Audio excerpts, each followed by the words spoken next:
Hello everybody, I'm Mr. Powell, and I'm going to be walking you through the creation of a map for our geography program.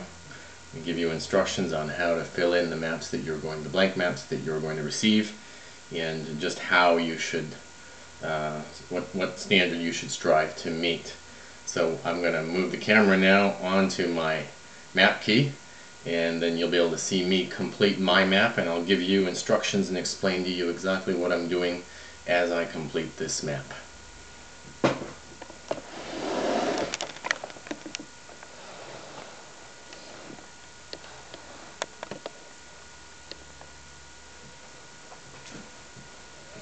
Now, for starters, I'm going to be completing the border work on this particular state here. This is a state map of Virginia and its neighbors.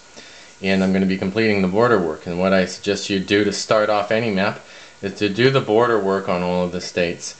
And that just consists of establishing a color border along the edges of each of the states. It's not very thick, but you should strive to make a consistent border. Looks the same all the way around. Use short strokes with your pencil as you're moving around the edges that are really jagged like that. And don't get too impatient, otherwise you'll end up going over the lines. This is a really simple activity.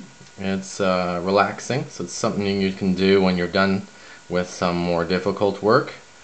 And on a map like this, it might take you 20 minutes just to complete the border work, as I've done for the various states that are indicated here. So now that I'm done the border work, as you can see, I've already filled in certain information on here. I've also done the shading on these various states. I haven't done it yet for this state. So I'm going to show you exactly how I do my shading. This is the technique that I recommend, and there's a good reason why I prefer to have it done this way. Notice that I'm holding the pencil far from the tip, not the usual grip for holding a pencil, but that allows me to hold it at a certain angle, and thus to get a really wide color strip as I'm shading, and to get a really light shading effect on that state. And notice it doesn't take too long. You're striving for it to be pretty even. And once I've done that, there we go.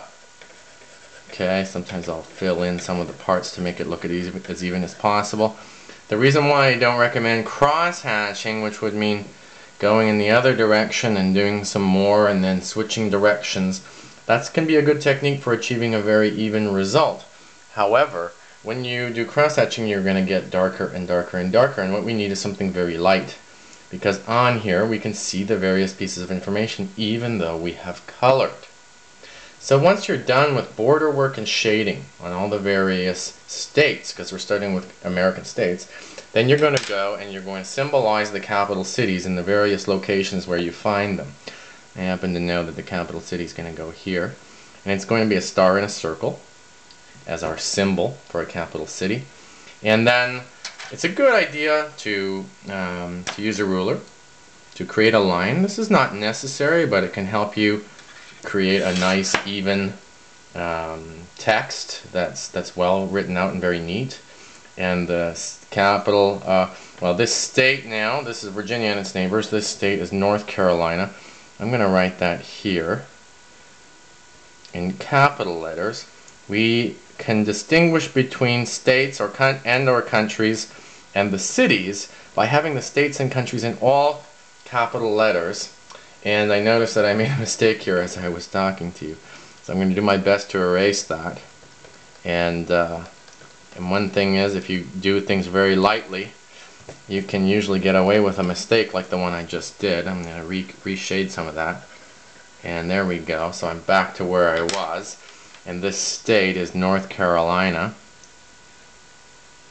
And the postal abbreviation for states that have two words in them, it's always very handy to memorize these, is NC. It's very simple. It's the first letter on each state. West Virginia, WV.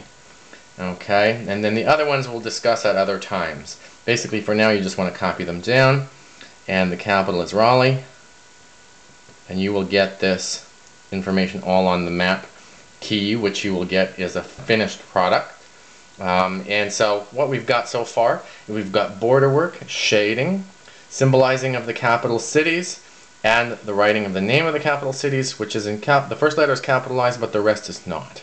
That helps us to know the difference between cities and states. States are all capitalized, and the postal abbreviations are capitalized. I put them in parentheses, and so we're pretty much done here with the information about the states and their capital cities. Then what we need sometimes is we're going to want to have some physical geography. And what you can see here on this map is that I've got a line here that is going through Richmond, my capital for Virginia. That is a pencil line, and that's meant to be for a river. So what I'm going to do is I'm going to take my dark blue pencil. Now that I'm happy with where that line is, I'm going to reinforce that, because a dark